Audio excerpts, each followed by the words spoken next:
buenas noches, bienvenidas, bienvenidos. Domingo 15 de octubre, tercer capítulo del Tablero Dominical. Domingo 15 de octubre se cumplen 2 meses de la asunción al mando del presidente Santiago Peña Palacios. 2 meses tumultuosos con muchos sucesos para medir, para calcular y, hemos cultivado una amistad a lo largo de más de 2 años en el aire en Mega TV, que es el más reciente producto de la Mega Cadena de Comunicación, así que podemos estar en confianza. Este oficio brinda recompensas muy particulares. Yo pude tener conversaciones muy breves, pero muy emocionantes con Astor Piazzolla, por ejemplo, que vino el siglo pasado, se me cayó la cédula. Vino para casarse en Asunción, en una oficina del Juzgado de Paz del Mercado 4. Vino para casarse. Piazzolla pasó por Ñandutí, conversó con Humberto, me metí en la conversación, y a Piazzolla le llamó la atención que un Cambaía Capillonoría Ducú conocía a todos los bandoneonistas contemporáneos. Se entusiasmó porque él es un gran regalador de bandoneones y, por ejemplo, a Rodolfo Mederos y a Dino Saluzzi le había regalado sus bandoneones el maestro Piazzolla. Son los privilegios que te da esta profesión. Por ejemplo, esta noche, si yo quisiese sentarme a hablar con estos amigos, esto mínimo me costaba un asado, bien servido y bien regado, y acá en el canal esto me sale gratis, la posibilidad de hablar con 2 de las mentes más lúcidas y con mayor capacidad de observación de la fenomenología política en un tiempo en el que necesitamos este tipo de radares para comprender todo, porque todo pasa a una velocidad espeluznante. Ese viejo ciclo del que disfrutaron nuestros padres y nuestros abuelos, donde el acontecer de la noticia iba de tapa de diario en tapa de diario y transcurría un día en el medio, ahora es un ir y venir incesante de noticias, donde al final del día, si uno se quedó con algo que pasó a las 8 de la mañana, entre las 8 y las 18, pueden haber pasado muchísimas cosas que cambian la interpretación de las cosas. La velocidad de los acontecimientos y la necesidad de recurrir a personas que tienen una singular, superlativa capacidad de observación. Nuestros invitados de esta noche, don Pascual Rubiani Yaño, un destacado publicista y destacado estratega de comunicación política también, y mi querido amigo Germán Martínez Bierzi, un hombre con un pasado en el servicio político, ha sido consejero político del gobierno de Juan Carlos Guasmosi en su segunda etapa. Se ha dedicado al periodismo y también a la comunicación política. Pascual, buenas noches, bienvenido. Buenas noches, Quique. Un placer estar aquí compartiendo contigo y con Germán, donde vamos a tratar de reflexionar un poco sobre lo que pasa en el Paraguay en este momento. Absolutamente necesario. Saludo a la audiencia. Muchas gracias. Querido Germán, bienvenido. Buenas noches, Quique, ¿cómo estás? Un placer, Pascual. Un placer. Vamos a hablar de lo que más nos gusta, Quique. Sí, señor. Y que espero que le guste al público. Sí, señor. Vos sos una especie de medicamento de dosificación semanal, porque el fin de semana pasado te vi hablando con Mario Orsinoli. Exacto. No, y una especie de consultor en temas generales, ramos generales. Asesor de asuntos aleatorios, como le decía Joe Suárez a su saxofonista Derico, que opinaba absolutamente de todo, desopilantemente. Bueno, amigos, se cumplen 2 meses de la asunción del gobierno de Santiago Peña. Pasaron muchísimas cosas y, por supuesto, todo al tamiz de nuestras propias percepciones previas, sospechas, temores o ilusiones o expectativas positivas. ¿Sería Santiago Peña finalmente, andando ya por cuenta propia, solamente un empleado de Cartes empoderado en la presidencia de la República? ¿Se vieron atisbos de autonomía? ¿Cómo plantó su equipo? ¿De qué manera administró las crisis? Las muchas crisis que ya tuvo que manejar. En general, at large, así como un titular o como un borrador que escribas, Pascual, ¿cómo lo has visto a Peña en estos 2 primeros meses? Yo lo vi bien. A mí me parece que él tiene una agenda económica muy clara y tiene hoy un entendimiento de la política mucho más profundo de lo que para mí lo tuvo en épocas anteriores. O sea, si queremos compararlo simplemente con su tiempo de servidor como ministro, o sea, la capacidad política que tiene él hoy es indudablemente bastante mayor y en ese sentido ha crecido bastante. Lo que sí le hemos visto en condiciones de querer mostrar su liderazgo al frente de la presidencia de la República, pero también lo hemos visto de alguna manera enfrentando un contexto que en poco tiempo demuestra que van a ser 5 años donde va a tener que tener mucha habilidad para poder ir sorteando los distintos desafíos que tiene el país. Y ahí quizás a mí lo que me parece es que, y en eso coincido con algunas personas que han escrito sobre el tema, como el caso de Alberto Acosta, ¿verdad? Donde la sabiduría de él, o sea, su capacidad de estadista va a estar en el sentido de saber elegir cuáles son los principales desafíos que tiene que enfrentar como presidente de la República.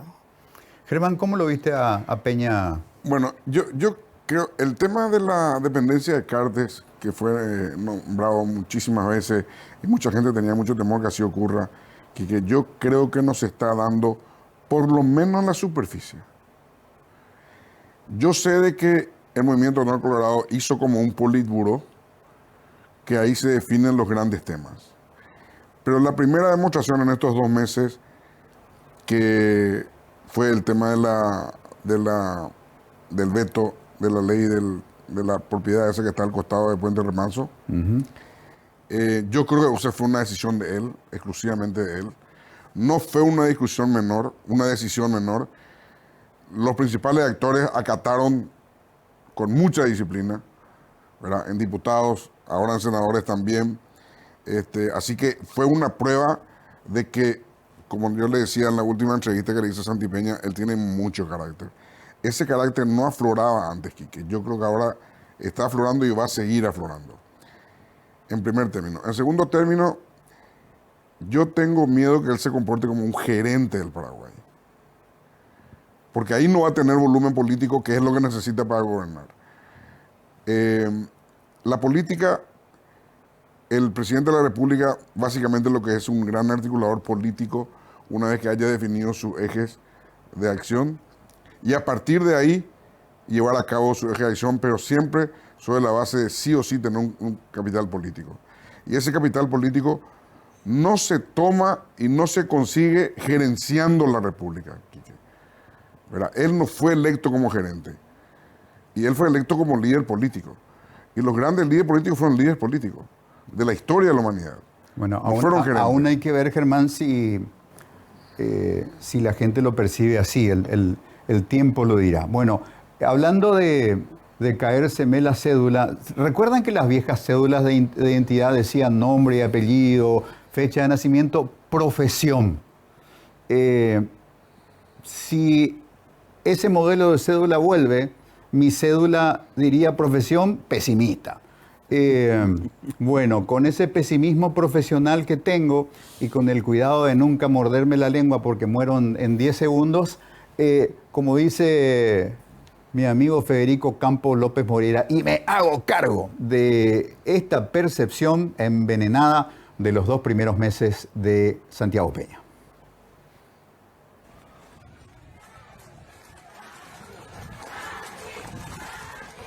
Tras una contundente victoria electoral del Partido Colorado, llegó al gobierno el elegido de Horacio Cartes, Santiago Peña. Hoy cumple 2 meses de estadía en el poder, aunque en buena parte de su caminar ha tenido tropiezos que precisamente marcan la brecha entre el querer y el poder. Quiso congraciarse con el opaco gremio de los navieros, pero solo pudo convertir el nimio asunto en un insólito conflicto diplomático internacional, absurdo, extemporáneo, excesivo e inútil. Estas informaciones y también en el ámbito de Yacyretá, como una medida también para defender los intereses, hemos tomado la decisión desde el día de ayer de aumentar de manera importante el retiro de la energía que está haciendo la ANDE de la entidad binacional Yacyretá. Peña quiso zanjar el conflicto apagándole la luz a la Argentina bajando los fusibles en Yacyretá, pero tuvo que desistir de la idea apenas 2 semanas después, porque de lo contrario, el presidente de la ANDE infartaba, desesperado por la diferencia tarifaria entre la energía de Itaipú, más barata, y la de Yacyretá. El chiste nos va a costar unos $5 millones.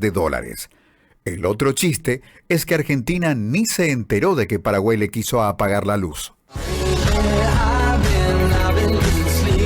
Se bajó, ¿verdad? Nadie esperaba eso, ese monto. Yo estaba pensando 300 guaraníes o algo. Y esto ayuda bastante a todas las personas que estamos trabajando día a día y abarata nuestros costos. Un poco antes y un poco después, Peña gastó una bala de plata, sacando de la galera una baja del precio de los combustibles. A disgusto, los grandes emblemas privados acompañaron la aventura durante un par de kilómetros. Luego, paulatinamente, saltaron del carro hasta que el emblema nacional, Petropar, quedó solo con su soledad. Más por orgullo que por vergüenza, el precio diferenciado aún se mantiene, lastrando la deficitaria economía de la petrolera estatal, distorsionando el mercado de los combustibles y enojando a algunos de los mayores contribuyentes del fisco. Y luego la crónica de una crisis anunciada. El expediente Barcini. Encontrado en la persona, el abogado Ángel Barcini, a la persona indicada para poder estar al frente del Ministerio de Justicia. El presidente fue claro, me dijo, Ángel, tenemos que marcar una diferencia. Patriotismo, honestidad, gestión. Barcini, una factura política que Cartes le encajó a Peña. Mala imagen, malos antecedentes, nulo expertise para la cuestión carcelaria y reflejos políticos absolutamente oxidados. Un estronista analógico en tiempos del cartismo digital. Otro tema, presidente, no puedo seguir yo en el lugar donde estoy ejerciendo el ministerio. El clan Rotela y el PCC, cuando yo recibo a Santiago Peña en mi despacho, ellos se enteran en Tacumbú o en Pedro Juan. Hoy día. Ese cóctel fatal detonó a principios de octubre cuando Barcini acusó al clan Rotela de matar y descuartizar a un recluso, rematando la insólita revelación, hecha en presencia del presidente Peña y de todo el gabinete ministerial, y transmitido eso en vivo por streaming con una bomba termobárica que volvió a detonar en las narices de los clanes criminales de Tacumbú. Hoy día, presidente, tenemos la información de que supuestamente se ha escapado un oficial de policía criminal. El fin de semana pasado salió de Tacumbú, nadie sabe dónde, cómo ni a qué hora. Los circuitos de grabación fueron apagados en el momento que se iba a producir. Según me dieron hoy el informe del presidente esta mañana, parece ser que fue secuestrado por el propio clan Rotela, imagínense. Y parece ser que pudieron haberlo matado dentro de nuestra propia penitenciaría. Pero tengo un plan, presidente, que no lo voy a mencionar acá, no por falta de confianza en mis colegas, sino por la confidencialidad que merece el tema, y que necesito esta semana, con presencia de la ministra Lea Jiménez, exponerlo a usted personalmente, porque esto va a tener costo en vidas humanas y va a tener también una situación para retomar el poder en los centros penitenciarios. Dijo, la recuperación del control de las cárceles costará vidas, encendiendo la mecha de una crisis que lo ha convertido en el primer fantasma de la era Peña. No lo sacaron del cargo, pero tampoco lo ejerce. Más que nunca, sin rubor, la cárcel de Tacumbú está controlada por clanes mafiosos que ostentan su poder humillando al gobierno. Y si Barcini sigue siendo ministro, es porque su nombramiento no fue decisión de Peña, sino capricho de Cartes. Ahí en ese espacio de los nombramientos, anoche Desiré Masi me decía,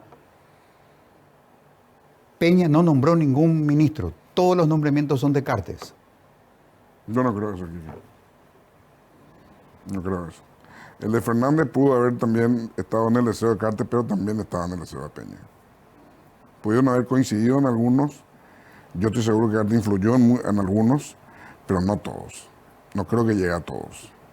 Pero sin duda hay que comprender que siendo, digamos, el mentor político de todo el movimiento, inclusive de la creación de la expectativa de Santiago Peña como candidato presidencial, que la sostuvo a lo largo de más de 5 años, sin duda que Cartes fue una voz muy fuerte para decir este sí, este no.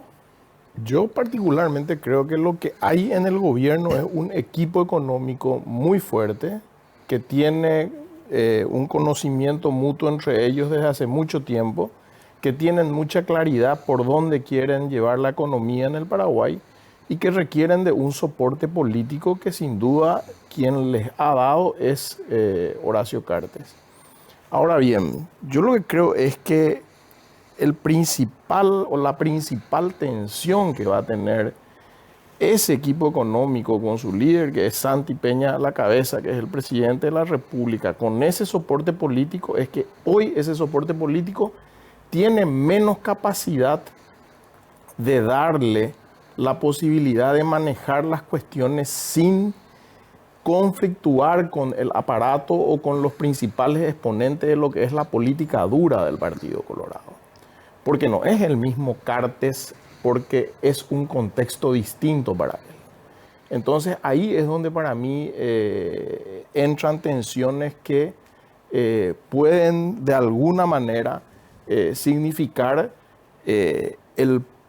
la intocabilidad de determinadas personas cometiendo errores, o de repente puede justificar el hecho de que una crisis rápidamente le hace perder uno de sus mejores, no perder, pero sí lo relega por un tiempo a uno de sus mejores operadores políticos en el Senado, ¿verdad? Que es el tema de la propiedad del Ministerio de Defensa, ¿verdad? Entonces, esa tensión para mí es una tensión de las más importantes dentro de los desafíos que tiene el presidente para llevar su modelo, que yo vuelvo a insistir, yo creo que lo tiene bien claro, ¿verdad? Lo tiene bien claro porque es un equipo que desde hace mucho tiempo tienen una agenda económica que ellos quieren ejercer en el país con muy buenas intenciones, pero que han buscado en este liderazgo político el soporte necesario como para que ellos puedan llevarlo adelante.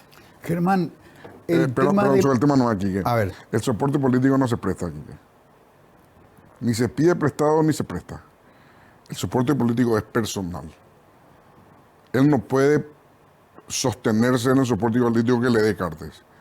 Pero él de las 10, 12 horas que ha trabajado con algo de ese capital, Germán, o desde el 15 de agosto él plantó la semillita y él tiene que construir un soporte político propio. Totalmente de acuerdo en eso. Pero eso no quita que él llega con el soporte político de Cartes. Claro. Pero mirando nomás Pascual un poco más hacia adelante, ¿verdad? Sí. Él en este momento no puede jamás pensar en sostenerse en Cartes nomás. Él de las 10 horas que hay que trabajar por día, mínimo un 30-40% tiene que dedicarse a hacer política.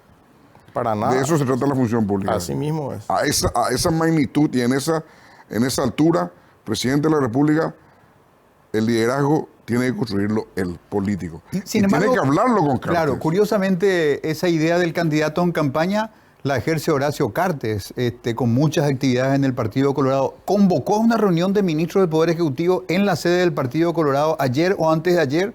Lo agarró al viceministro de Salud y le dijo, yo le nombro directamente para que usted reciba acá los pedidos de los correligionarios.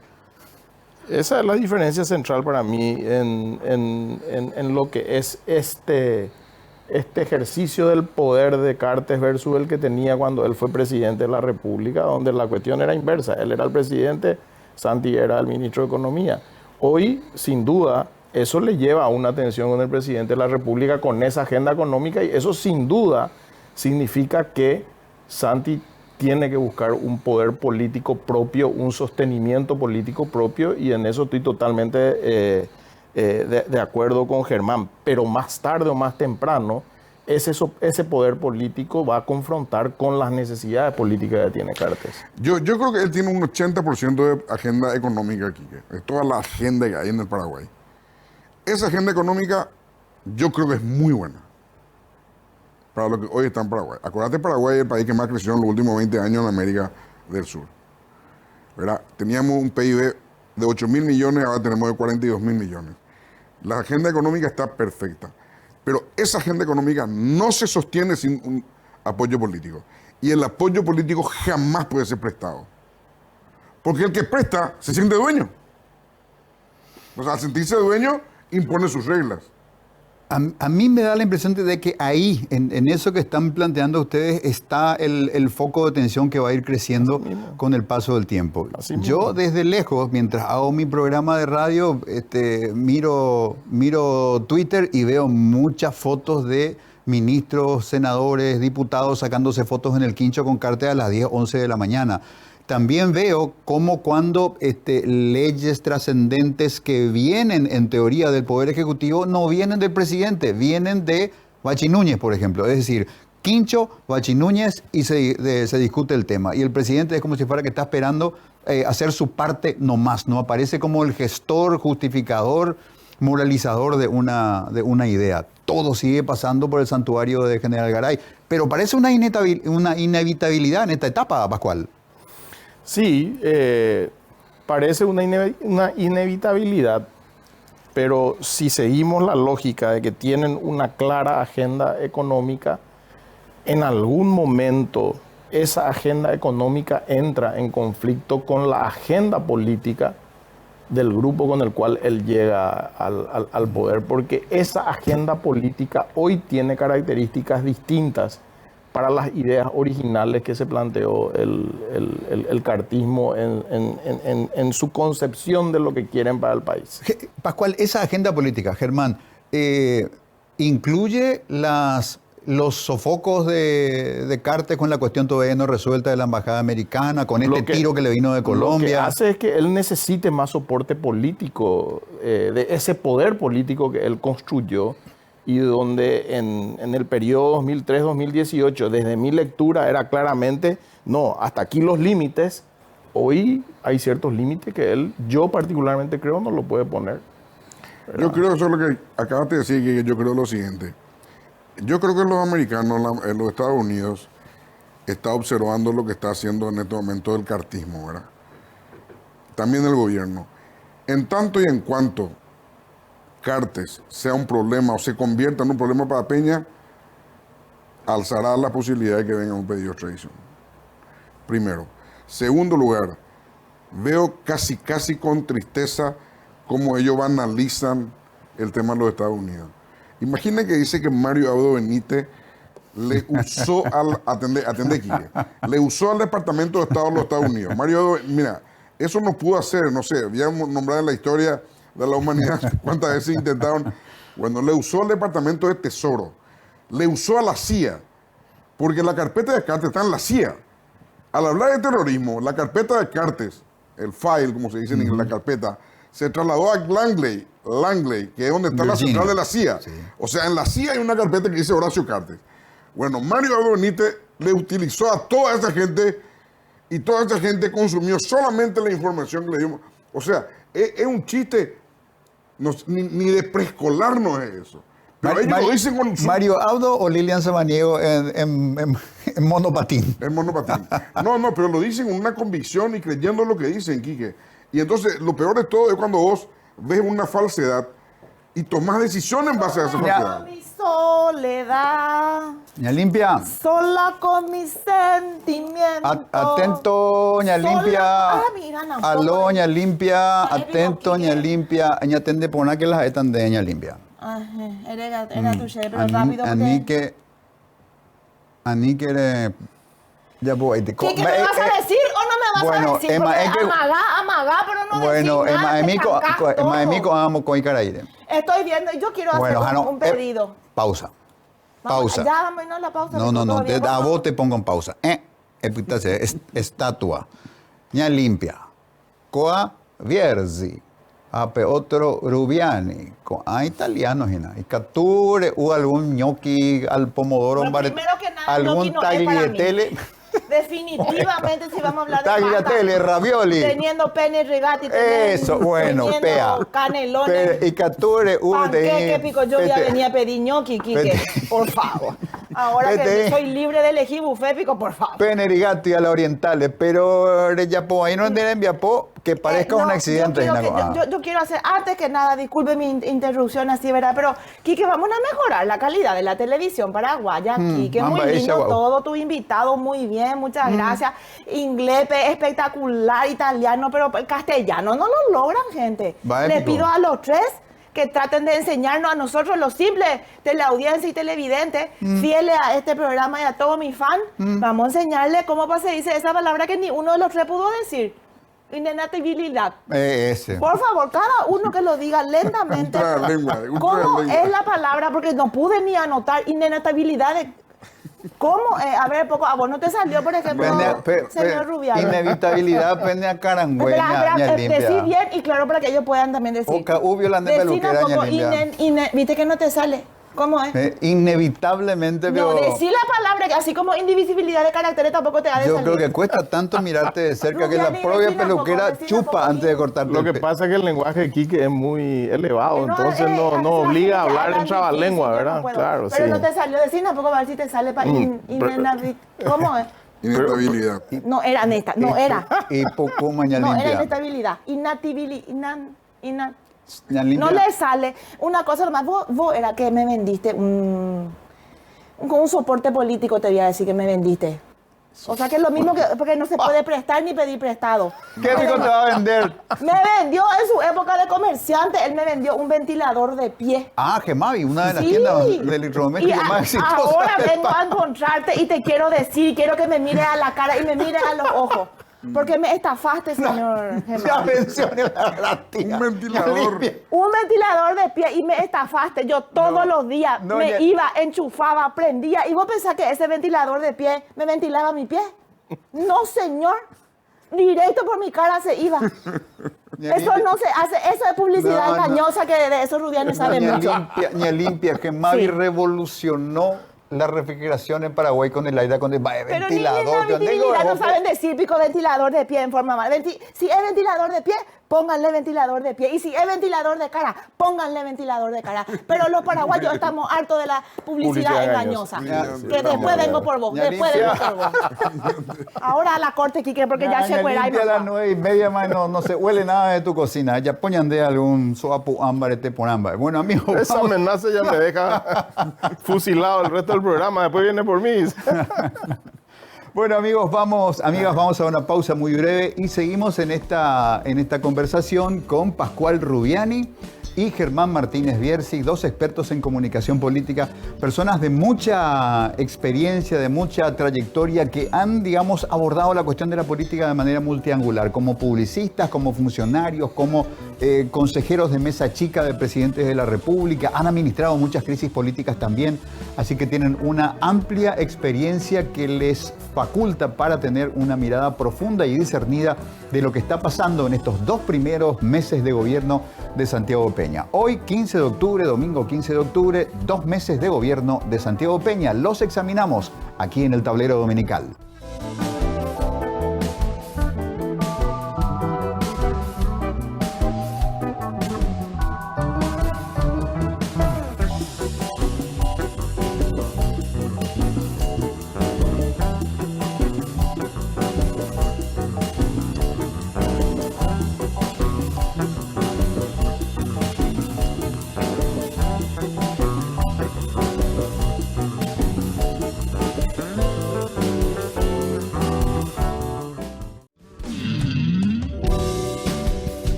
De regreso en esta tercera emisión del Tablero Dominical aquí en Mega TV. Qué linda la canción que escuchamos de fondo. Es una creación y ejecución de mi amigo Santiago Benítez Morel, un bajista impresionante, multirrubro. Tiene experiencias de heavy metal así furioso, mi mamá nunca me dio titi, odio al mundo, en ese tipo de cosas y también en estas sutilezas del jazz rock. Esto que escuchamos de fondo se llama Galopa Campestre. Gracias, Santi, por la linda música que caracteriza al tablero dominical. Y seguimos conversando con Pascual Rubiani y con Germán Martínez Bierzi, consultores de comunicación política de mucha experiencia a propósito de los 2 primeros meses del gobierno de Santiago Peña. La no destitución de Barcini como consecuencia de la crisis de Tacumbú, que parece que todavía no está del todo apagada, fue, para no concederle una victoria mayor a los clanes dentro de la cárcel, ¿sería una derrota mayor si además de todo le costaba eso a la cabeza de un ministro? Mi lectura es que sí. O sea, si yo, como vos decís, estuviera en la mesa chica, yo diría de que absolutamente era doblegado si yo cambiaba al ministro. Lo cual no quita de que él tiene que pensar seriamente a futuro qué es lo que va a hacer en ese tema, ¿verdad? Pero esa es la lectura que yo tengo. ¿Y los que dicen como Gamarra no lo echa porque no lo puso, porque lo puso Cartes? Y esos son también, como estábamos hablando recién, los mitos que se construyen, ¿verdad? O sea, yo creo que finalmente él es el presidente, ¿verdad? O sea, él puede sacarlo. Así como de alguna manera él decidió el veto de la ley de expropiación de la propiedad de Remancito, ¿verdad? Así que él tiene la posibilidad de hacerlo. O sea, tanto el dejarlo como el sacarlo es su decisión, no es decisión de nadie más. Que puede estar dada porque en un caso, si lo saca, es porque el presidente del partido le dice que no le saque, puede ser, pero también puede ser lo otro. Quique, un ministro se sostiene con 2 elementos, la gestión pasada y la gestión futura. La gestión futura está determinada en base a la gestión pasada, primero. Segundo, Santiago Peña va al Ministerio de Justicia. Imagínate la importancia que le dio a la crisis. ¿Quién fue el vocero de esa reunión de ministros con el presidente de la República? El ministro del Interior, que no tenía nada que ver ahí. Él y que además apeló a una ley que desenchufó al Ministerio de Justicia. Él apeló a una ley en donde decía que había que formar una comisión de crisis. Primero los equivocó, es comité de crisis, no es comisión. Sí. Comisión electa y comité formado. Comisión, y esa comisión no tiene que integrar Lucio Barcini, sí. Ángel Barcini. Él no estaba en esa comisión. Él tenía que haber sido el vocero si era su cartera. Y fue al final, por lo visto allá adentro, se le designó por una cuestión de calidad de vocería, digo yo, a Enrique Herrera y no a Ángel Barcini. Y no le dejaron hablar, Quique. No, es que no habló. No le dejaron hablar. Claro, o sea, Pascual, si ya estaba dañado reputacionalmente a esas alturas, volando con un motor incendiado, vinieron a incendiarle el otro. Yo coincido con Germán en que no le dejaron hablar, que lo sacaron de la escena central de la crisis, pero también hay que ser muy consciente de que lo simbólico es que el presidente fue ahí, no fueron ellos a hablar con el presidente, ¿verdad? Entonces, claramente desde un primer momento él dijo, a mí no me van a doblar la mano con este tema, y lo fortaleció, reconociendo al sacarlo de la jugada claramente que no estaba en condiciones de manejar esa crisis, seguramente por los errores que ya también había hecho con sus declaraciones y por la aparición del video con vida de la persona que él sostuvo de que estaba desaparecida o muerta, ¿verdad? Esa es la visión que tengo. A ver, otra cuestión... Aparte, perdón, Quique. Sí. Aparte, Quique, el gobierno tiene que entender de que él no tiene un ministro de justicia, él tiene un director general de las cárceles. El 90% del tiempo del Ministerio de Justicia se dedica a las cárceles. O sea, no hay otra función, aunque existe teóricamente otra función en el Ministerio de Justicia. Claro, en la percepción pública. En el 90% de los casos es un director general de cárceles.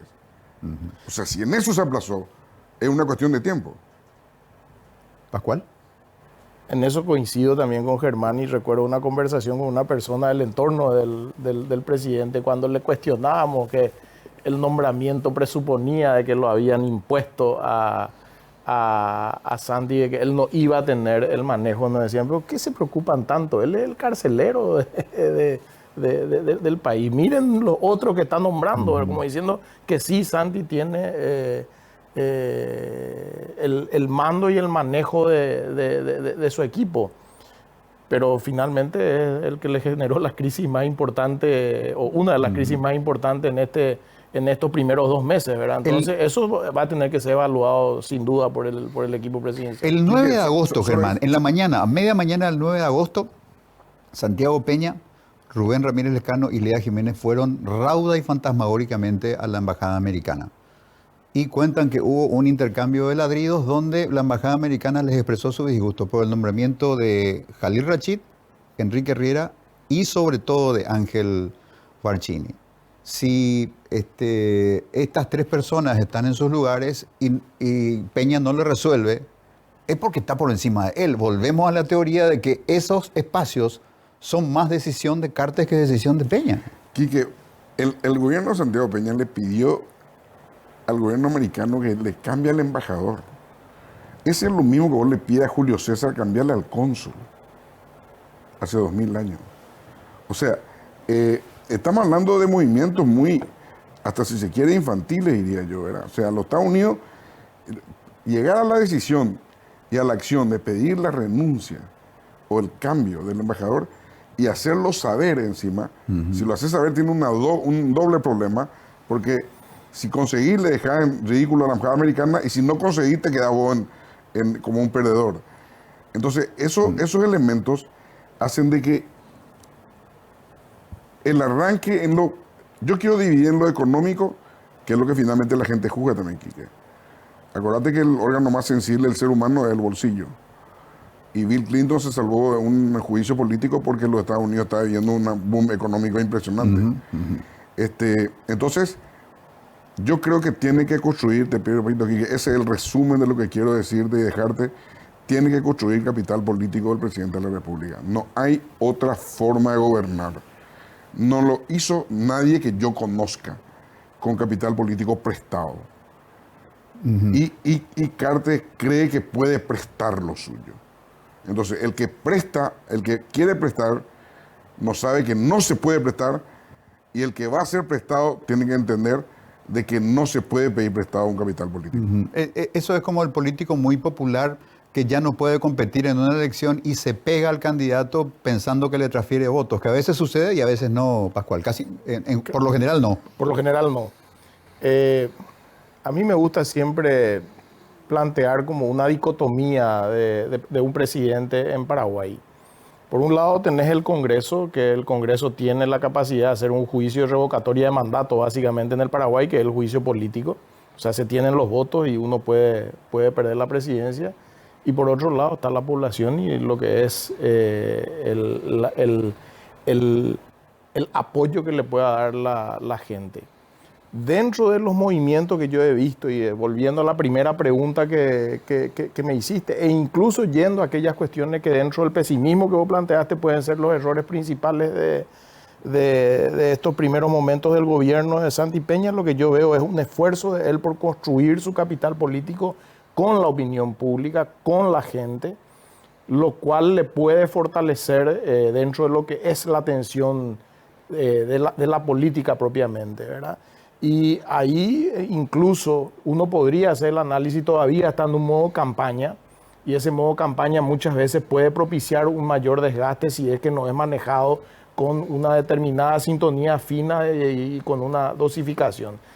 De lo que yo siempre sostengo es que muchas veces le ponen los principales dirigentes políticos en diferentes cargos demasiado énfasis a quienes tienen el voto de poder destituirte o no, por encima de lo que es el interés, el apoyo y el soporte que le pueda dar la población. Si estamos ante un caso de que él va a construir ahí su soporte político, yo creo que sería una jugada interesante desde mi punto de vista. Riesgosa, pero interesante. En estos 2 meses transcurridos, a mí me da la impresión de que el mayor esfuerzo, o sea, la forma de gobernar que eligió Santiago Peña es comunicar.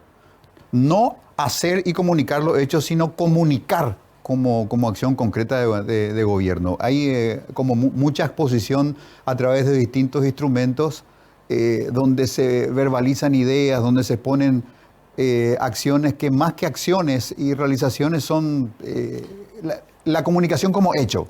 Claro, Quique, hay que reconocer que Santiago Peña es un vocero impresionante. Y la vocería es el 50% de una campaña de comunicación. La vocería. Él ya tiene eso. Es un feroz vocero. Impresionante. Primero. Segundo, él puede tener una campaña de comunicación, pero la campaña de comunicación tiene que estar basada en el capital político. Y quiero poner un ejemplo cercano, Quique. En Argentina, Cristina Fernández de Kirchner es imposible que gane la elección porque tenía un altísimo rechazo. Le eligió a un tipo como Mascarón de Proa. Es el fracaso más grande de la historia de la Argentina, porque Cristina no le pudo prestar su capital político a Alberto Fernández. Pero llegaron al objetivo de tomar el poder. Claro, pero ¿qué pasó después? Ellos ya tomaron el poder, Santi Peña ya tomó también el poder. Pero ¿qué pasó después? La legitimidad de elección, la legitimidad de función.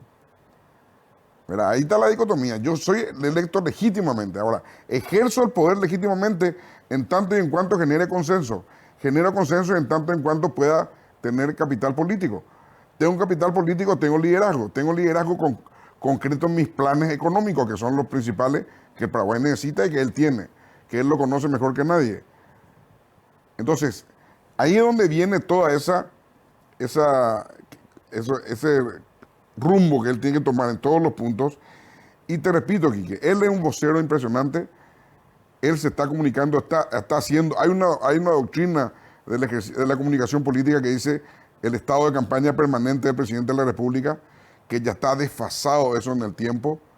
¿Por qué? Porque el estado de campaña permanente significa poner todos los medios en funcionamiento.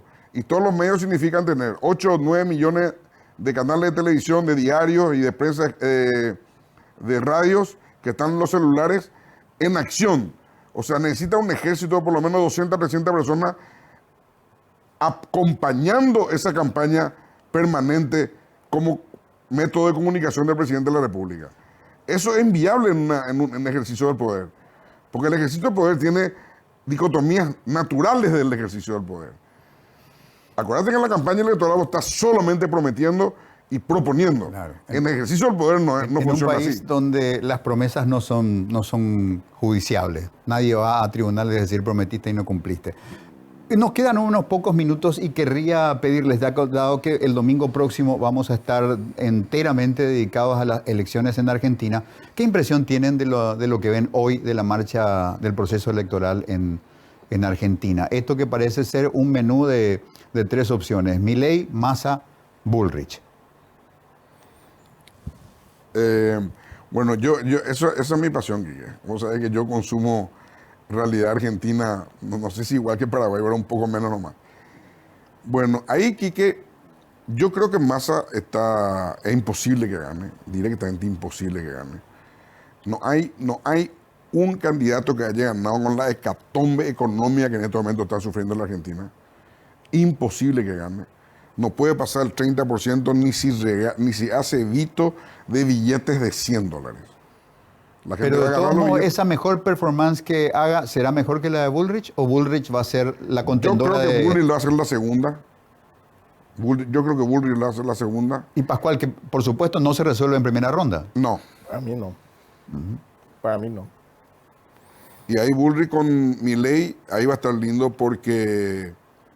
Ahí va a estar lindo la capacidad política y de marketing, de comunicación de marketing que pueda desarrollar todo, Quique.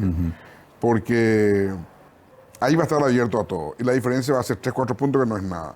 Imagínate que en Ecuador el que perdió por 15 puntos y va a estar ganando la elección. El partido hoy identificado como el kirchnerismo es heredero del peronismo, que es un partido de cuadros impresionantes, de masas, muy impresionante, muy grande.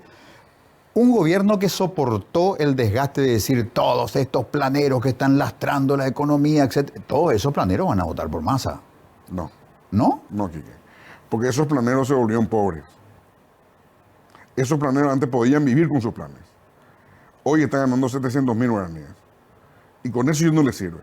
Entonces justamente no van a votar por Massa porque lo que le regaló el kirchnerismo dejó de servirles. Entonces ahí se convierten en contra de su patrón, en contra de lo que le regalaron. La plata que fue en su momento el kirchnerismo, cuando había un exceso financiero gigante de los precios de los bienes exportados argentinos, que son básicamente el campo. Entonces ahí había mucha plata, se les regaló a ellos, hoy no les sirve esa plata, Quique. Hoy ganan, creo que 110.000, que son al cambio de ayer, son 700.000, 750.000 guaraníes. ¿Pascual? Yo coincido que va a haber balotaje. Coincido también de que Massa no va a ganar. Mi predicción es de que Patricia Bullrich va a ser también la rival de Milei. Me puedo equivocar. Pero sostengo que eso se da fundamentalmente por los resultados electorales que han tenido el movimiento político de Patricia Bullrich en las elecciones en las provincias. Creo que eso le da hoy una fuerza como para poder enfrentar mejor la contienda electoral. Y el fenómeno Milei, que para mí también es algo del cual tenemos que hablar, para mí es, siguiendo a Dick Morris, que siempre planteó que la contienda electoral es entre el continuismo y el cambio. Lo que tenemos que entender es que los argentinos en general van a votar al cambio. Y quien mejor está encarnando el cambio, juntándole a Bullrich y a Massa en una misma bolsa, declarándolos como la casta política, es Milei, y eso genera una adhesión que le va a dar el primer lugar en la primera vuelta. Con esos elementos, mi pálpito es que él es todavía para mí el potencial próximo presidente de la República Argentina, aún pensando de que obviamente no va a ser lo que él dijo en campaña, lo que va a suceder cuando gobierne, si es que llega a gobernar. Pero esos sentimientos de que llegó a un límite la Argentina, de que están con una situación extrema, son los que le dan las mayores chances a Milei. ¿Y sus ideas políticas? Dolarizar la Argentina, vamos a cerrar los ministerios, vamos a cerrar el Banco Central. Evidentemente llega con una idea radical. ¿Asusta o ilusiona, Germán? No, el dólar asusta. Dolarizar asusta. Imagínate que yo empiezo a ganar en dólares. Es una fantasía que nadie no puede estar en contra. Ahora, el problema es que vos querés dolarizar la economía, pero no hay los dólares. Déjame un poco por favor, señor Rubiani. Para él. Sí, porque ya me cansé, hasta acá ya estoy. Porque asesor político, experto. Y sí, pero ¿qué es lo primero? ¿Qué épico es lo primero que él dice? Cada dos palabras y dice, me puedo equivocar. Me puedo equivocar. Y por eso él se hace de plata. Asesora en campaña política, pero ya abre el paraguas antes de tiempo. Abre el paraguas antes de tiempo. 2 líneas y me puedo equivocar. Y yo estoy cansada de la publicidad engañosa que hacen ustedes, los hombres sobre todo. Pero si es por equivocarse, vos serías millonaria. Yo estaría ahora con el Te puedo asegurar que si me equivoco en lo que cobramos después, al final no nos van a contratar más. Así que no nos equivocamos tanto, ¿verdad, Germán? Mira, yo digo que vos sos un hombre que está en contra de la violencia. Sí. Porque no la pega una. Sí. No, pues. Perfecto. Pero te quiero decir nomás una cosa. Yo quiero que vos, Pico, podés dormir a la noche. Plácidamente. Y de día también, ¿verdad? No, de día estoy muy activo. Porque te digo una cosa, vos sos el gestor de muchas de las campañas políticas que nosotros consumimos, ¿verdad? Y nosotros nos vamos y votamos. Sí. ¿Por qué? Por lo que ustedes nos meten acá inconscientemente en nuestro cerebro. Pero en ningún momento yo dije que si el producto no te sirve, te devolvemos el dinero. Entonces, pero no nos sirve, hasta ahora, Pico, ¿qué producto nos sirvió? Limpia, allá en Juan-Potipio vos tenés caballo. Va a amanecer la cabeza de tu caballo al pie de tu cama, Gina. No, porque te advertí a Rubián, Vierzi y compañía. Ellos son lo que pediste por internet, lo que te vino. Así vos no haces con nuestro candidato político. Pero yo no me quiero llevar mal contigo porque una parte que yo escuché que vos estuviste hablando a mí me interesa. Viste que vos manejas todas esas redes sociales, donde influir, Instagram, vos hablas mucho de tu ex, ¿verdad? De tu ex. Porque ya no es más Twitter, ex es ahora, ¿verdad? Bueno, yo quiero saber, porque yo estoy en estado de campaña permanente. Sí. Y yo quiero saber cómo yo tengo que hacer para ser influencer. Aparte que ya tuve influencia, ¿verdad? Para que yo, por ejemplo, tiro una foto mía. Sí. Para que se vaya directamente al target que a mí me interesa. Hombre de plata, más de 45, que sea fiel y, si es posible, extranjero. No, y primero orar ya jugar araña limpia. ¿Verdad? ¿Qué me va a servir? No te va a servir entonces el TikTok, digo. No, TikTok es muy para pendejos. Muy para pendejos, no te va a servir. Porque vamos a hablar de lo importante. ¿Quién quiere saber de guerra y política? Bueno, cámaras a mí, por favor, acá. Señoras y señores, el programa Deña Limpia, ¿Y qué clase de foto tengo que continúa durante la pausa. Germán, querido, gracias por este limpia acá, doña Garrapaz. Gracias, Quique. Gracias a vos, Quique. Gracias, querido Germán. Un placer. Gracias, querido Quique. Pascual. Gracias. Perdona si Gracias. estos Gracias. problemas con Gracias. el personal de limpieza que mete la pata al barrer. No, me está tirando las claves. La clave. Espero que no me quiera cobrar después. No, para nada. Bueno, No yo te me voy a ir a preocupes. preparar ya mi foto y después de decirme qué hora es lo que tengo que subir. Bueno, ya Dale, está. Gracias. ¿Y Hecho. cuántas fotos tengo que hacer ese carrusel en Vamos a la pausa, queridos amigos. Depende, anda probando varias alternativas.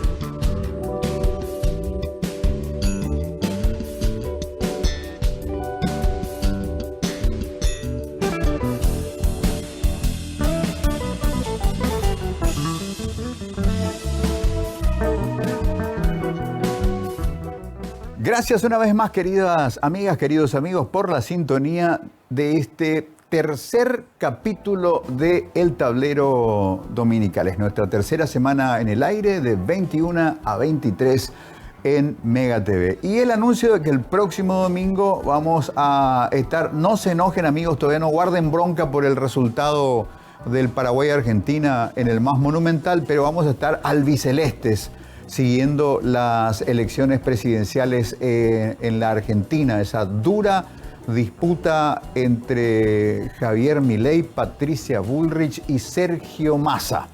A ver cómo sale la situación. Recién estuvimos conversando el tema con nuestros invitados del módulo previo, Germán Martínez Bierzi y Pascual Rubiani, experimentados estrategas de la comunicación política. En este segmento tenemos el honor de recibir al doctor Pedro Aley, una persona a la que conocimos y valoramos como funcionario del área de prestaciones económicas del Instituto de Previsión Social, siempre en el ojo de la tormenta, el IPS. Y también recibimos al senador nacional por el PLRA, Eber Villalba, que le pone la firma y el concepto a un proyecto de modificación de la jubilación de funcionarios públicos, un asunto que ha alcanzado ribetes polémicos, y queremos ver el fondo de la cuestión y hablarlo más serenamente, porque a veces esa velocidad de consumo de la información en redes sociales nos lleva a equivocarnos muy rápidamente. Uno encuentra una tendencia a jubilación y ve 3, 4, 5 tweets, uno debajo de otro, hablando en el mismo sentido, y uno puede llegar a construir una idea de algo que es más complejo y que a veces no tiene nada que ver con esos mensajes que son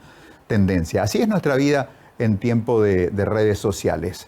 La jubilación, el jubileo, el pensar en nuestra población de adultos mayores, qué políticas públicas tenemos que apuntalar, qué modificaciones, qué cambios de compás, sutiles o radicales, hay que hacer en este Paraguay, que debe hacerse cargo de una manera menos catastrófica de la cuestión de la vejez, de la tercera edad. Encima de que nada finalmente de lo que se construya en política será extraño a lo antropológico. Y antropológicamente nosotros no somos demasiado consistentes en nuestro fervor y cuidado de la tercera edad. Mucho nos olvidamos de nuestros papás, de nuestros abuelitos. Vemos países que tienen culturas de cuidado muchísimo más sólidas. Nuestros amigos coreanos, por ejemplo, que los abuelos en la casa son la joya, el tesoro y la reverencia hasta el final de los días.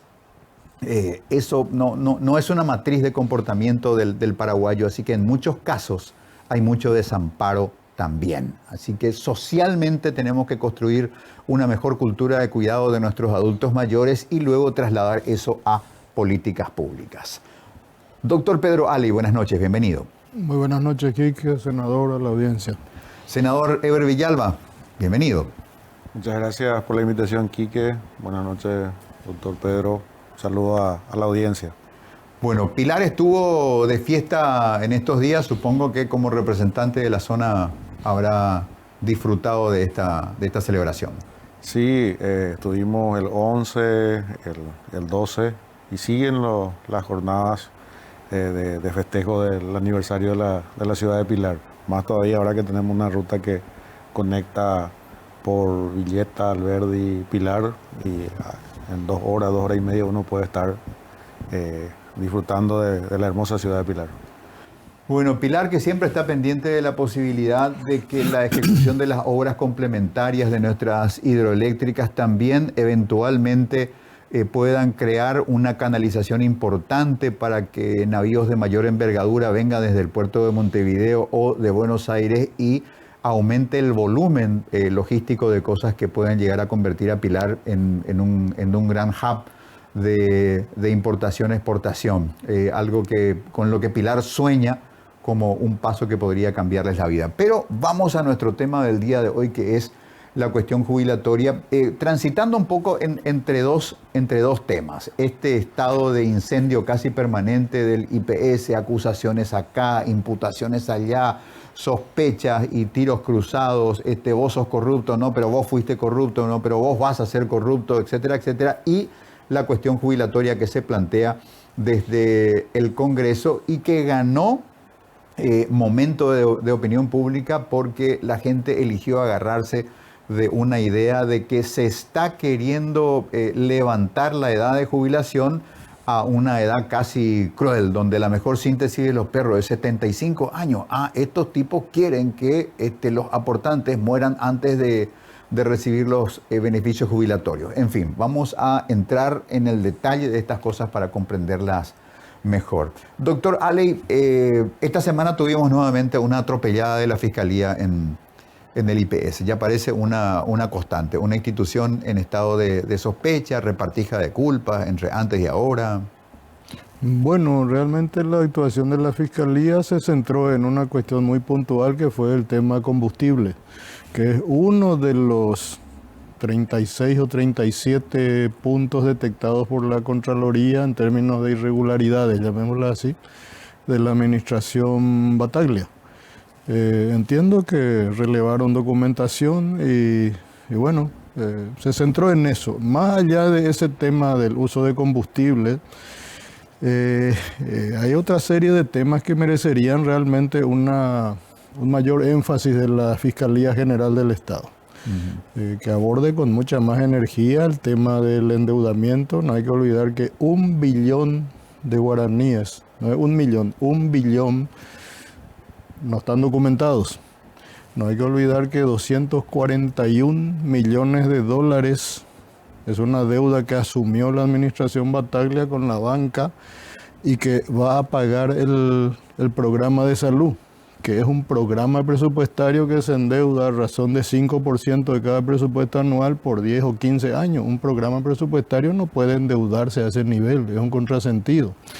Y que finalmente se corre el riesgo de que sea el fondo de jubilaciones, el hermano rico, como siempre decimos en IPS, el que termine asumiendo esa deuda cuando el programa de salud de IPS ya no pueda absorber el pago de esa cuota.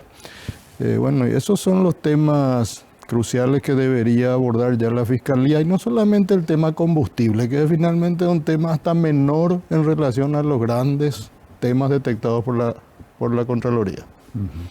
Senador Eber Villalba, esta ley que lleva su endoso y el de otros colegas suyos como Busarquis, Katia González, Líder Amarilla y algún senador colorado que me estoy olvidando. Arnaldo Samaniego, Lizarela Valiente. Ajá. Y, es decir, hay una coincidencia multipartidaria en la necesidad de modificar esa ley que afecta a las jubilaciones de los funcionarios del sector público. ¿Por qué, senador? Bueno, hay funcionarios que llegaron de manera tardía, por decirlo así, a la función pública. Y tenemos 3 tipos de jubilaciones: la ordinaria, la extraordinaria y la obligatoria. En este caso, nos referimos a la obligatoria.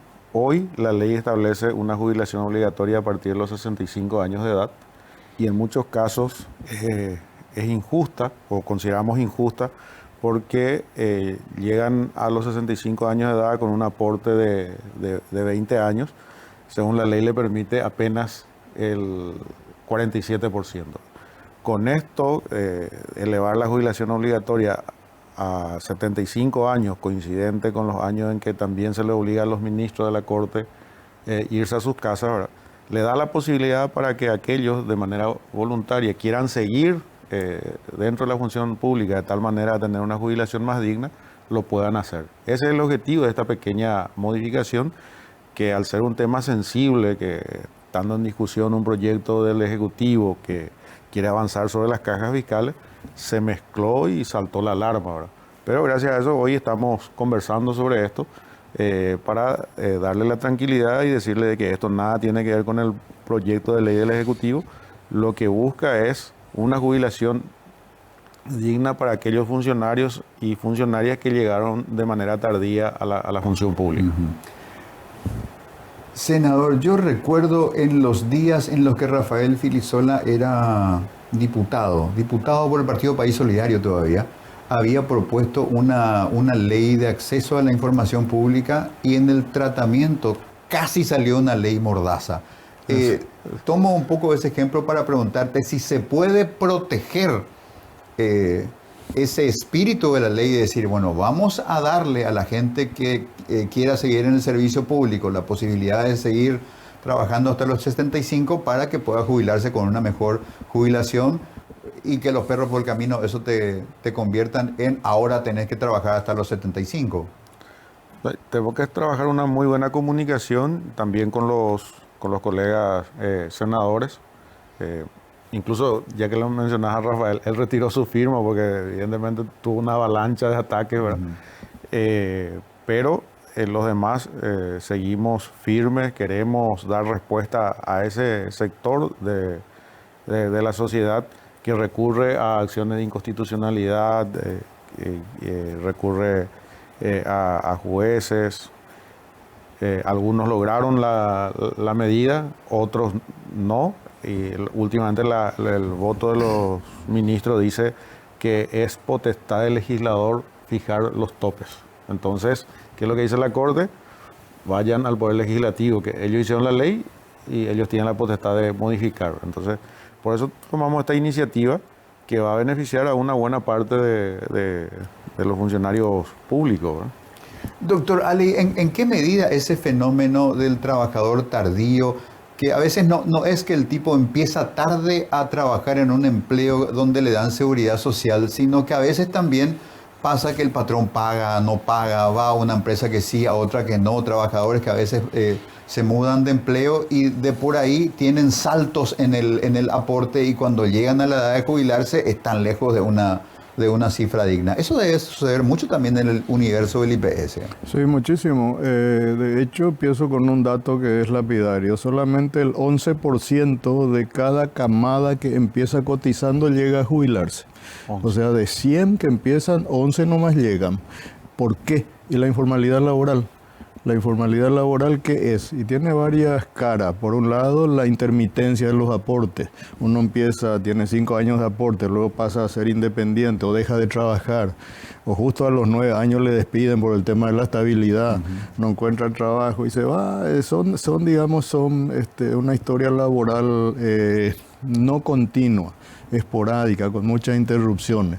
Y eso hace que se acumule la antigüedad requerida para jubilarse, no a la edad teóricamente estimada de 60 años, sino mucho más allá de 60 años. De hecho, la edad de retiro, en el IPS está más allá de 60 años, está por los 65, 67 habitualmente, que es el momento en que los trabajadores paraguayos, por esa cuestión de informalidad, completan los 25 años. Esa es una de las razones, es la principal razón.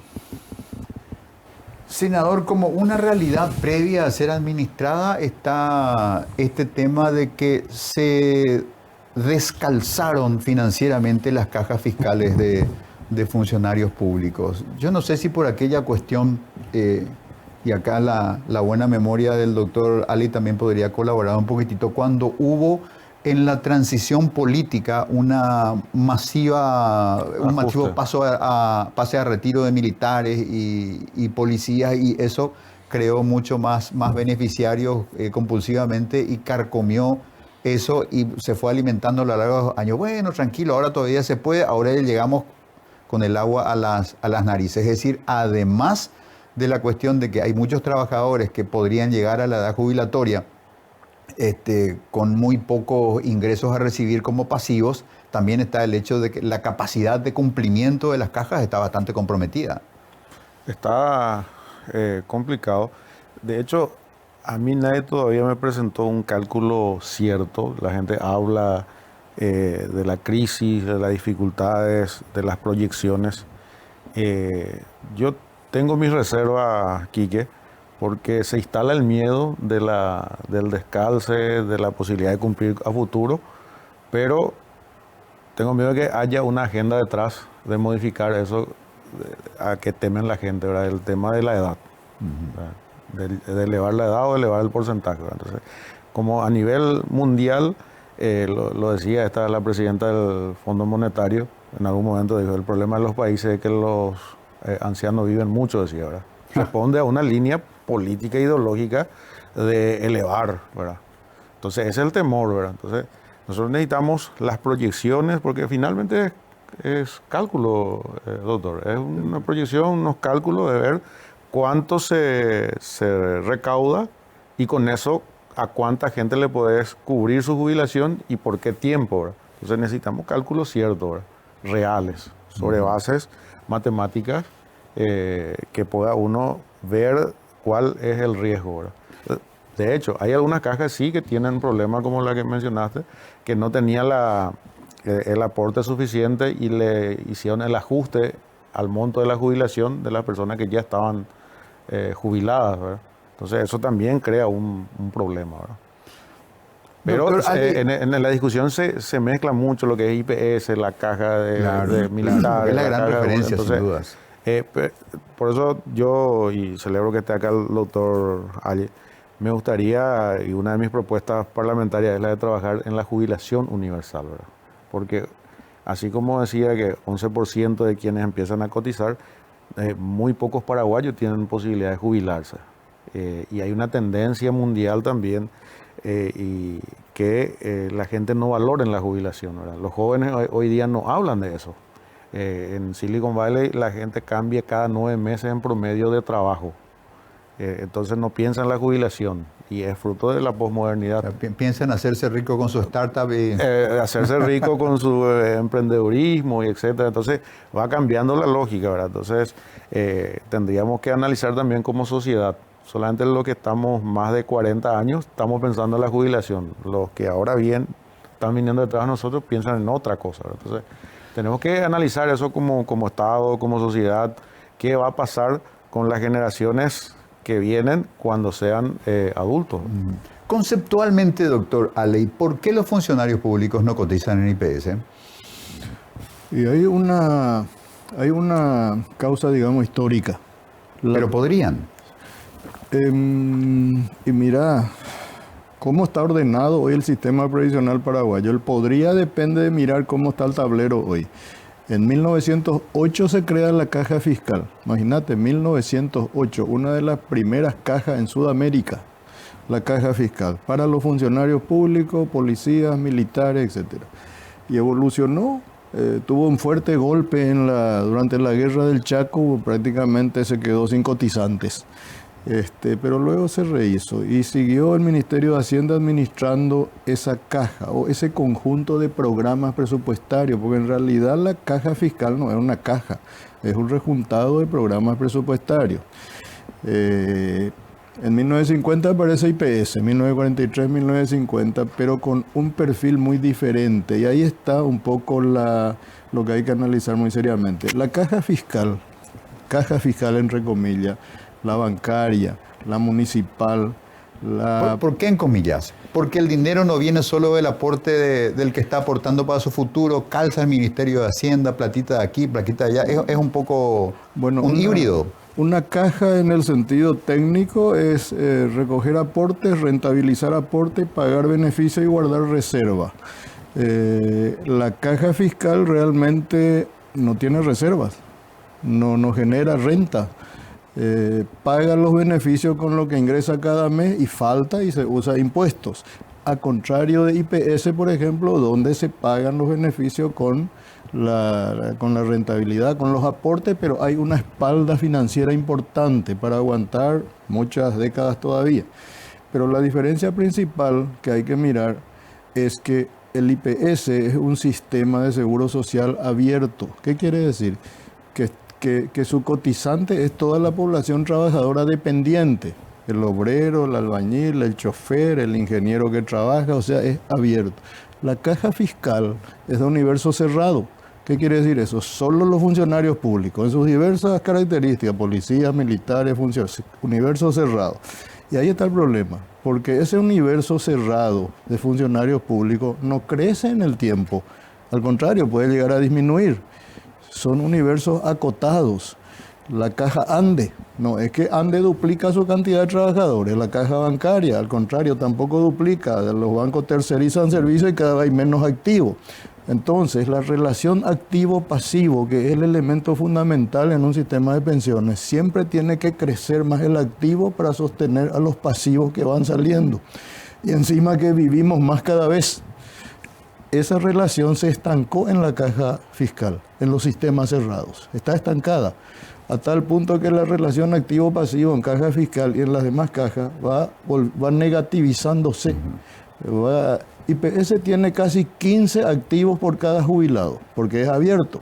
La eficiencia de IPS depende de que gestione bien la formalización laboral nomás y entre la gente. Ahí, por favor. Gracias. Me limpia. Señor, permiso. Este no puede ser que pico carpeta y todo luego tiene. Limpieza silenciosa. Ya limpia. Mira, Ana, un poco, vos pico. Ana. Ya limpia. Pero yo te puedo tocar. Ya limpia. Este pico no, vos pico no sos el ya limpia, hijo ¿puedo de... pasar un aviso? Un ratito, Kike, atájame así. Un ratito. Vos pico no sos el hijo de ese escritor. Sí, de Mario J. Moore. Ay, amigo, y seguro que vos sos igual que él, ¿verdad? Yo soy más simpático. No, vos sos cuento, microcuento y anticuento. Puro cuento. Este es tu invitado, Y vos querés ser Celina, la de los hombres de Celina. 8 hombres, no sé qué tenía Celina. Ese de los 8 hombres lo que yo quiero. Ese me gustó y Tere. Y la cita también. Coño, ahora, el solterón no quiero y Tepa. Ya limpia. Espera, Ana, un poco. Ya limpia. Una cosita nomás. Sí. A mí que Monbeuti, que yo no te pago IPS.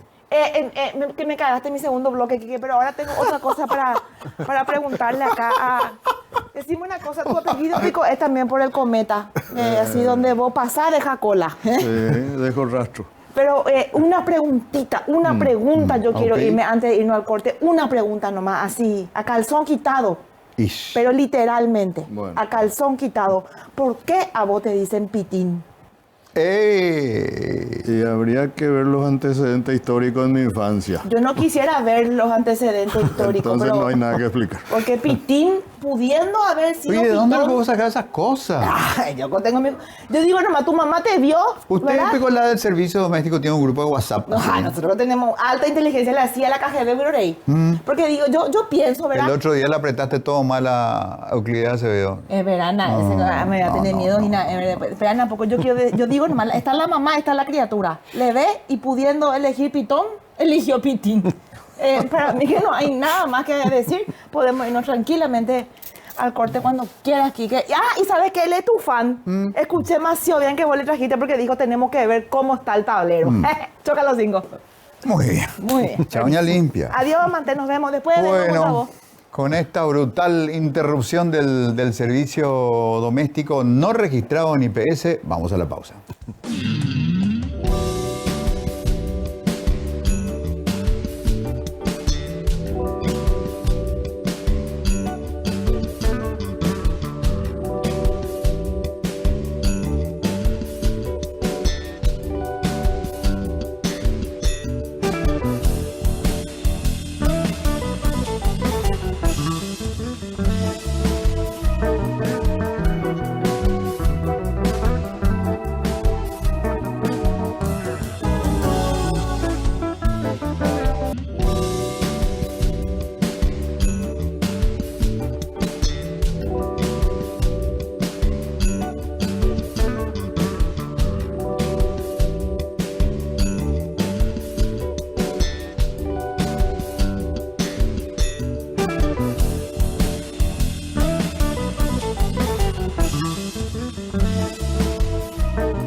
Queridos amigos, queridas amigas, tercera emisión, tercera puesta al aire del Tablero Dominical en Mega TV. El próximo domingo, les reitero, vamos a sumergirnos en la turbulencia política argentina. Seguimos mirando con asombro todo lo que pasa en el Río de la Plata, pero últimamente hay que decir que esta atención tiene que ver también con esa influencia político-económica y de corrientes migratorias tan fuerte que tiene la Argentina con respecto a Paraguay. Germán Martínez Bierzi es de quien suele decirme, hay que mirar los fenómenos económicos de la Argentina con el mismo cuidado que miramos los fenómenos locales, porque lo que se haga mal o se haga bien en la Argentina termina impactándonos de una u otra forma acá. Así que domingo próximo vamos a estar trabajando con la cuestión de las elecciones presidenciales en la Argentina. Hoy seguimos teniendo el privilegio de poder conversar con el senador nacional Eber Villalba del Partido Liberal Radical Auténtico, oriundo de Ñembucú, estuvo celebrando el aniversario de la ciudad de Pilar esta semana, y el doctor Pedro Aley, a quien conocimos como gerente de prestaciones económicas del IPS. Intentó hacer pie en la política, fue parte de la oferta electoral de estas elecciones y hoy lamentamos qué pérdida valiosa. Qué interesante hubiera sido tener un senador o un diputado como el señor Aley levantando la mano, bajando la línea y dando encuadre en estas discusiones tan sensibles sobre las cuestiones jubilatorias. Ojalá la gente aprenda a votar mejor en una próxima oportunidad. La cuestión de la superintendencia de seguros que se discutió y se intentó meter medio con forceps, así como se trató la ley de la creación de la Dirección General de Ingresos Tributarios, así como se trató la creación del Ministerio de Economía, así medio ley express, hasta que aparecieron las centrales sindicales y hubo aquella audiencia pública tan ríspida donde sucedió algo que para mí fue muy interesante, senador y doctor Aley. Creo que ese cálculo fácil de ñandé, ñandere, taitereía, ñandé, yayapota, yayaposea, estirado en el freno de mano y comenzamos a escuchar caucho quemado, cuando vieron la posibilidad de que la continuación del tratamiento de la ley de la superintendencia de seguros podría tener una tropa ahí en la plaza protestando. Si era para pasar finito con la ausencia del interés de la opinión pública y una oposición muy diezmada versus tratarlo con un potente desplazamiento de centrales sindicales, sindicatos y población afectada, ahí ya se lo pensaron mejor y guardaron por lo menos un ratito el propósito. Así es, pero el proyecto no se retiró, sigue estando en el Parlamento. Y hay que estar en alerta. Lógicamente no tenemos la fuerza nosotros para parar, solamente con ayuda del pueblo, de la gente interesada podemos parar. Y así como se dijo en las audiencias públicas, la gente no está ajena al control, lo que está en contra es de que a los agentes de control se le den facultades ejecutivas de intervenir y de operar sobre las cajas. Entonces, y el doctor Aley me decía en una conversación que tuvimos en la 180 Mega TV que la ley es directamente inconstitucional. ¿Es así, doctor Aley?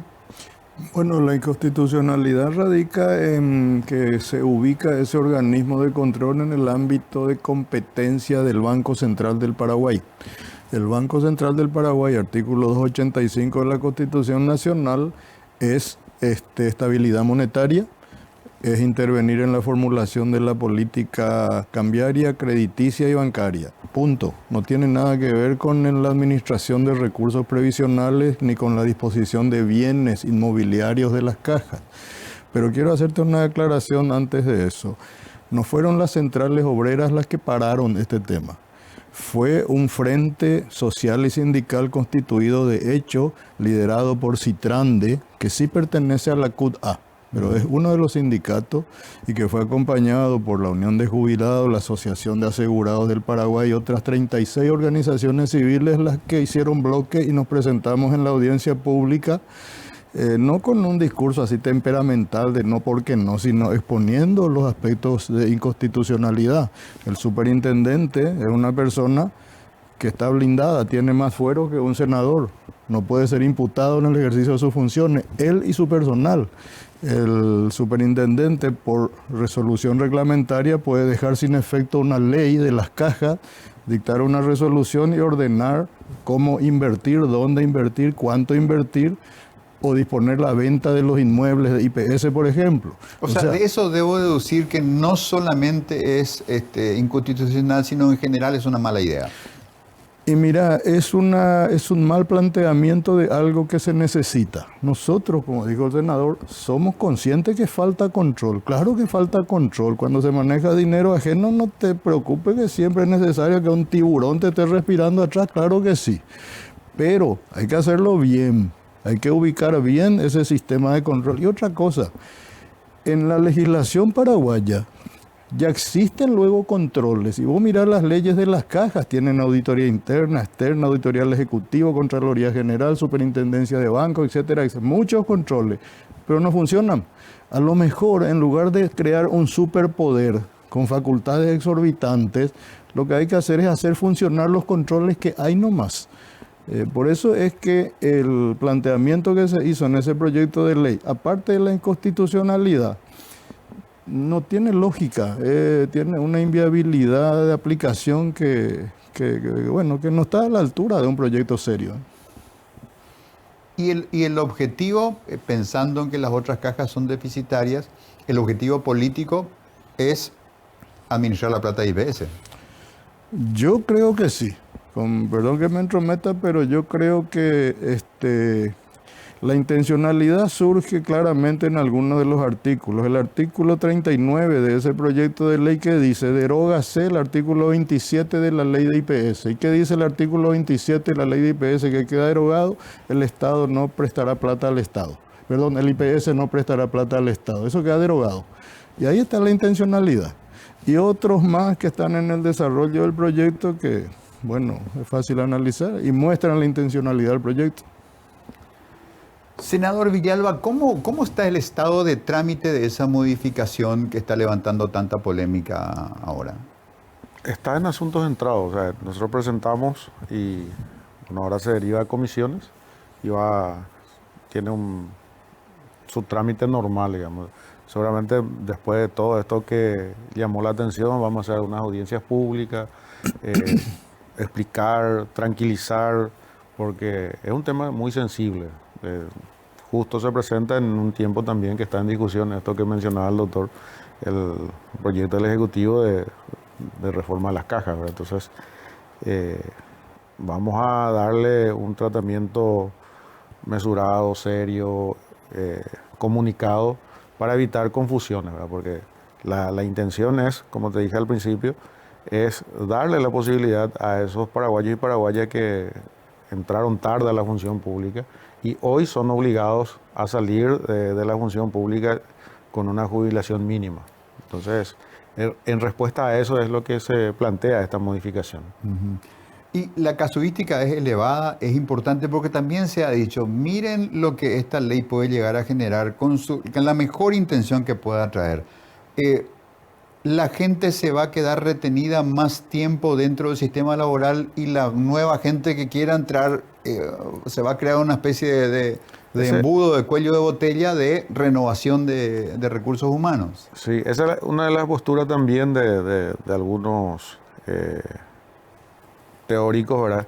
Pero eso estadística, matemáticamente es importante, ¿o no? Donde dice que el Estado tiene también derecho de renovar su plantel de talentos humanos, ¿verdad?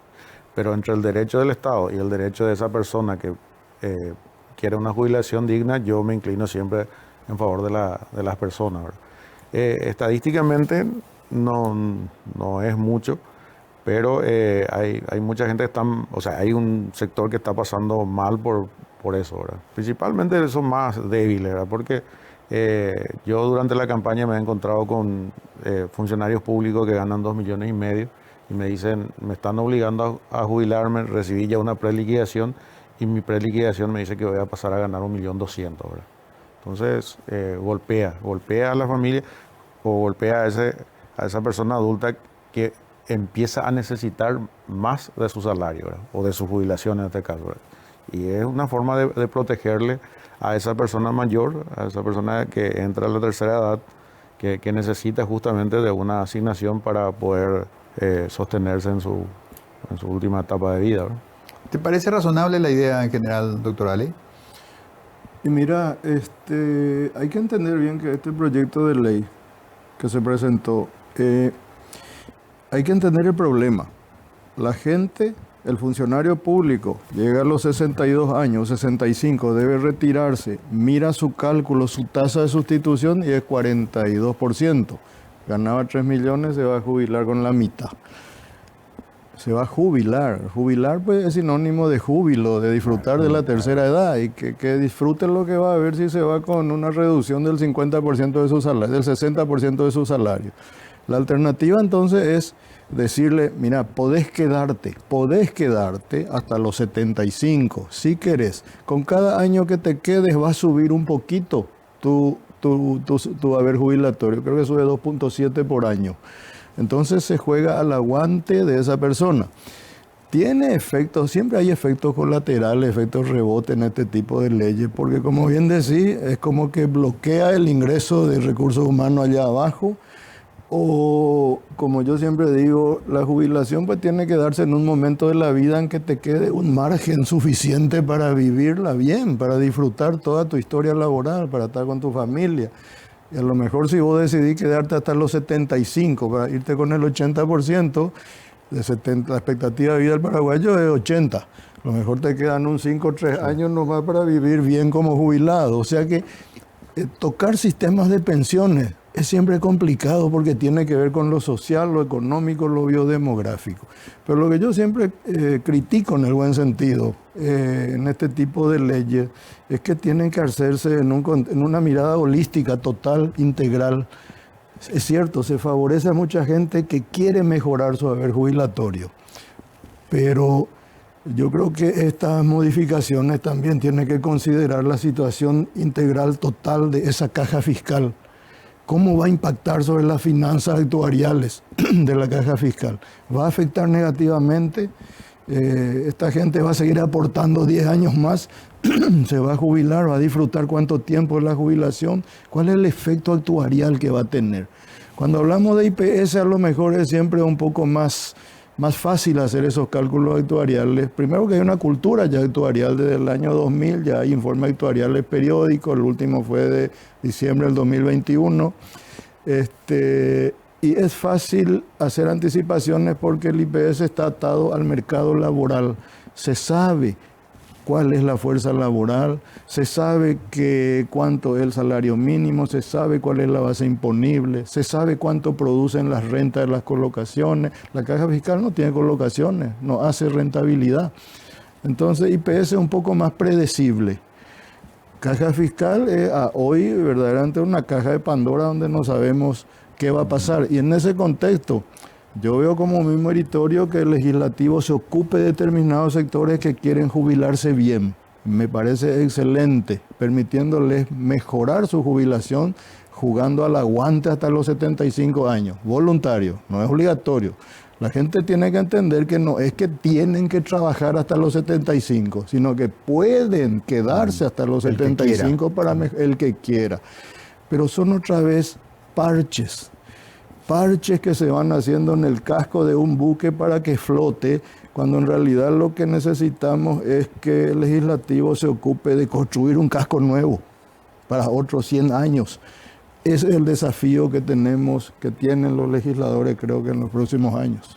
La lógica de Hacienda hoy es, digamos, el Estado no termina nunca, el Estado va a durar 1000 años. Y hoy le aportamos y le calzamos a las cajas fiscales y en algún momento eso se va a solucionar.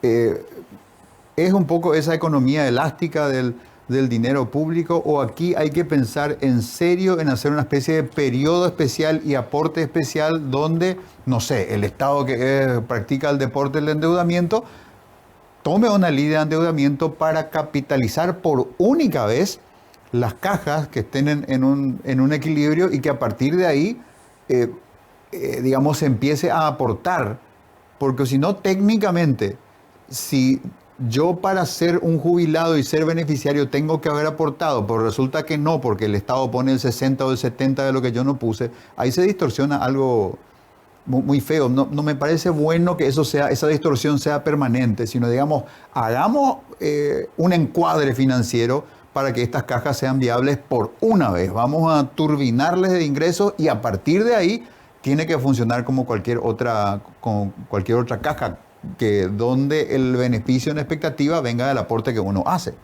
Porque jubilado que yo creo que no sé en qué momento dijo, nosotros también queremos jubilarnos, y cómo vais a poder jubilarte si nunca aportaste. Mira, no sé si el senador me permite una opinión. Sí. Siempre decimos que papá Estado va a venir a solucionar. Pero como dijo Margaret Thatcher, el Estado no tiene un peso. Los dueños de la plata del Estado somos nosotros. Cuando hablamos de que el Estado va a solucionar el déficit en la caja fiscal o de alguno de sus programas, lo que estamos diciendo es que los ciudadanos vamos a solucionar con impuestos eso. Los aportes que entran a 3 de sus 6 principales programas, tiene 18 programas jubilatorios la caja fiscal. A 3 de sus principales programas, militares, policías y magisterio público, los aportes que entran no alcanzan ni a cubrir la mitad de las obligaciones de esos programas. Y hay un cruzamiento ahí de recursos que los funcionarios públicos usan su superávit para salvarle a los maestros y un montón de cosas que implican un sistema en caída libre, así de simple. Está bien que se hagan parches como el que se está haciendo ahora para darle la posibilidad de mejorar su haber jubilatorio a una persona seguida hasta los... Está bien, porque hace a la dignificación del ciudadano, a jubilarse mejor. Pero siguen siendo remiendos en un casco de un buque que está haciendo agua y que tiene el iceberg allá enfrente y se va a estrellar, y lo sabemos. Entonces, el desafío tal vez no pasa por decir el Estado se va a hacer cargo siempre del déficit, como ocurrió con la caja bancaria en los 2000, cuando quebró la caja bancaria y los jubilados se les descontó hasta el 60% de su jubilación. Finalmente el Estado fue el que repuso la plata. Pero no es el Estado, una entelequia que está ahí en el aire. Fuimos nosotros, con nuestros impuestos, los que salvamos ese déficit. Eso es lo que queremos, digo. O vamos a construir realmente un sistema de seguridad social lo más justo para todos, en el que todos los ciudadanos tengamos derecho a la jubilación, no 4 de 6 nomás, no el 22% de la población nomás. Esos son los desafíos macro que hay que plantear, creo yo.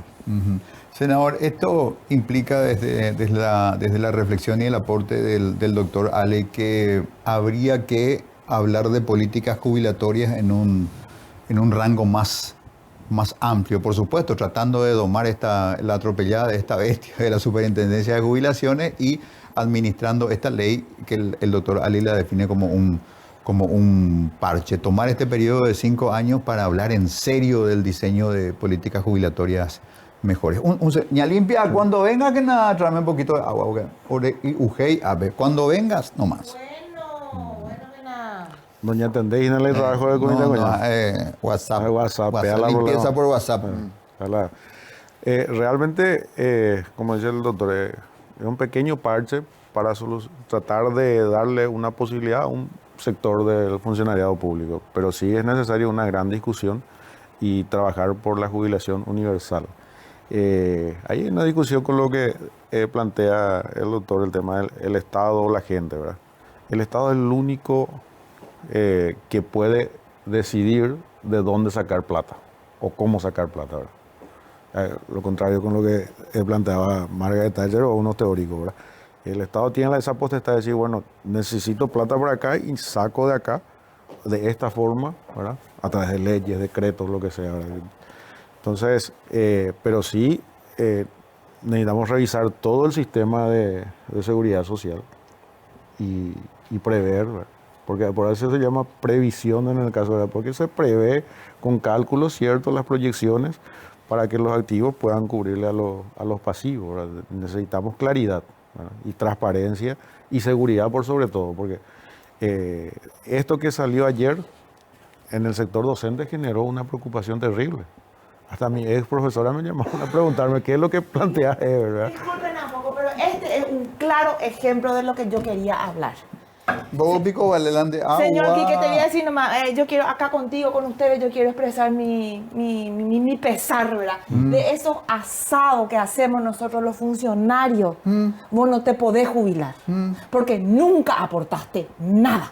Eso nomás te quiero decir. Bueno. Y contigo, Ever, quería hablar un poco, porque yo tengo dos preguntas. Contigo, Ever, señor senador. Every, perdón.